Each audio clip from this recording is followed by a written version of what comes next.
falar com você. Mas voltando aqui ao assunto que nós temos que falar, né?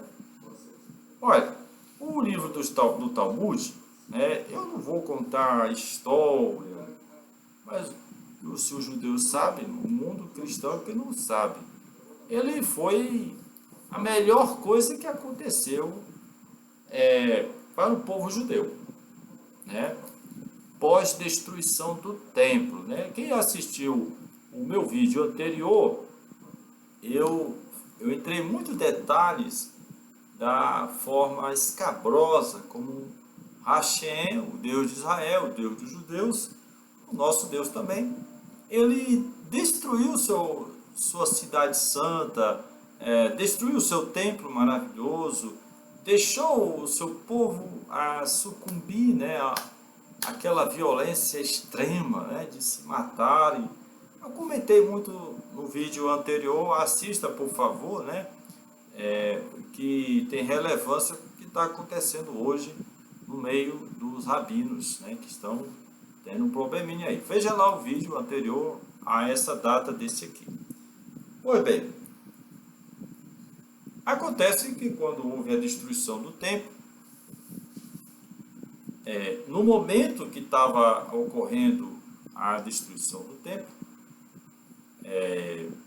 não, se a destruição estava cercada, Jerusalém estava prestes a ocorrer a invasão definitiva, né?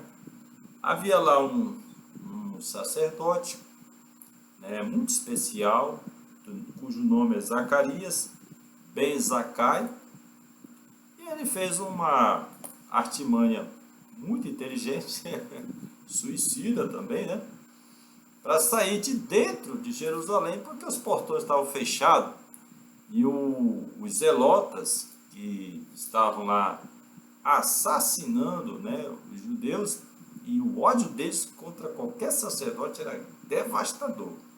Então, Zacarias Ben Zacai sai fingindo que está morto, né? E seu enterro ocorrer longe dos muros de Jerusalém. E eles deixaram o suposto morto sair. Ele saiu, como nós sabemos. E lá ele conseguiu falar com o Vespasiano, o Vespasiano, né? Exatamente. E falou uma profecia maravilhosa para o Vespasiano, que deu certo, aconteceu, e ele pediu ao Vespasiano que deixasse ele fundar uma escola judaica, né? E assim ia começar um novo movimento para ensinar, porque Zacai ele tinha preocupação que, apesar da destruição que estava acontecendo, que as informações obtidas, aprendidas sobre a Torá, sobre o que vem dos sábios, tradição oral, não fosse perdida e que continuasse a haver. Então ele sabia que a destruição ia ser feita e o general Vespasiano o nomeou a ser responsável. Naquele tempo, inclusive para alguém assumir o papel de sacerdote, de sumo sacerdote, tinha que ser alguém da escolha. O critério ali era se fosse do agrado do governador, né? Romano, principalmente romano. E Vespasiano era também o governador romano ali, e general de guerra, né? E ele concordou, não, você vai ser o novo líder espiritual do povo judeu. E aí sim, eu não estou contando todo detalhe, que claro que o judeu sabe melhor do que eu, e ele se tornou responsável. Olha, naquele mesmo período, começou a escola rabínica, sob a administração dele, e ele veio a ideia de escrever as tradições orais. Em vez de ser apenas oral, agora vai ser escrita, né? Para não se perder, né, aquilo que se aprendeu. Morreu muitos sacerdotes, e junto com eles morreu a sabedoria, morreu muito aprendizado, muitos anos de estudo foram mortos, pessoas morreram de fome, morreram assassinadas em Jerusalém. Então, viu-se ali o perigo de se perder toda aquela sabedoria judaica. Eu falei, repeti muito esses temas, né? E ali começou. Pois bem, e ali começou a planejar a forma como ele iria fazer isso. Nesse tempo, surgiu um outro personagem muito importante, chamado Rabi Akiva. Rabi Akiva, olha, Rabi Akiva, ele para mim, ele é a resposta de orações do povo judeu, né? Irmão Jorge, que isso tem a ver com o Talmud e que isso tem a ver com Jesus, né? Eu tenho que falar de Rabi Akiva, porque Rabi Akiva também foi o que contribuiu para esta obra literária, né? Embora ele viveu ainda estava no primeiro século, indo para o segundo século, o livro Talmud foi escrito no terceiro século, né? E só que esses homens contribuíram para isso acontecer, né? Eles deram a sua contribuição. Não vou contar como foi, mas deram a sua contribuição. E eles eram as principais testemunhas dos eventos ocorridos ali, né? E eles eram os transmissores da sabedoria aprendida ali, né? Então, Rabi Akiva, ele para mim, ele é a resposta de Deus ao povo judeu, porque o mundo sacerdotal, antes da destruição, estava podre mesmo, podre. Havia bons sacerdotes, havia bons homens de Deus, muitos deles eram mais alunos do que professores, né?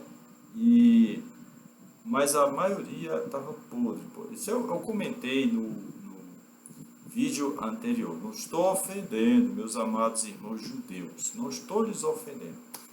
Mas Flávio José foi bem claro na podridão social que se tornou a maioria dos sacerdotes, né? E por sinal foi a maioria deles que foram executados barbaramente na destruição do templo de Jerusalém.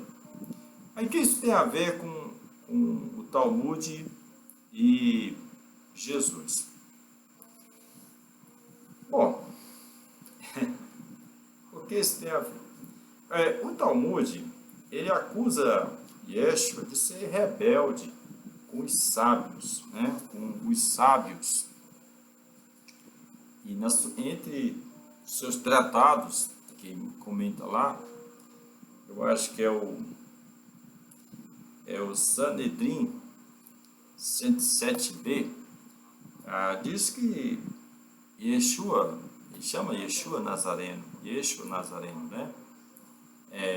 Isso foi escrito 300 anos depois da destruição do templo, no terceiro século, né? Foi escrito esse livro. Então, ele diz que Yeshua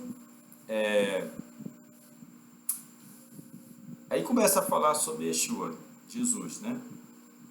Que ele teve um problema com o seu rabino. E conta lá a história, não vou contar aqui, muitos vídeos já se falou. E quando ele foi fazer as pazes com o seu rabino, o rabino estava com os olhos fechados, fazendo a oração da Shema Israel, Adonai Elohim, Adonai Ha. E estava lá fazendo. E o rabino fez esse gesto assim. Porque ele mestre, eu queria fazer as pazes com você, mas se espere um pouco. Aí, Yeshua entendeu que ele não queria, e ele se aborreceu, se enraiveceu e saiu e disse: eu vou fazer de propósito mesmo a idolatria. Ele foi lá, pegou um tijolo, conta lá, ele pegou um tijolo e adorou o tijolo, né?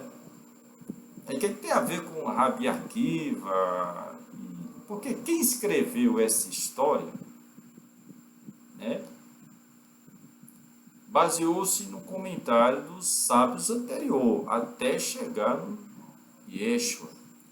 E um desses transmissores dessa informação ou foi Zacarias ben Zakai, ou foi Rabi Akiva. Eu vou colocar esses dois porque eles estão envolvidos, né? Eu creio que está envolvido. Pode ser que o rabino dê uma luz sobre isso, mas não estou me referindo a esse rabino que era o pastor, o rabino de Jesus, Yeshua, né? Pode ser de Yeshua, mas não sei se é de Jesus. Então, E diz que Jesus se adorou, foi adorar de raiva, foi pegar um tijolo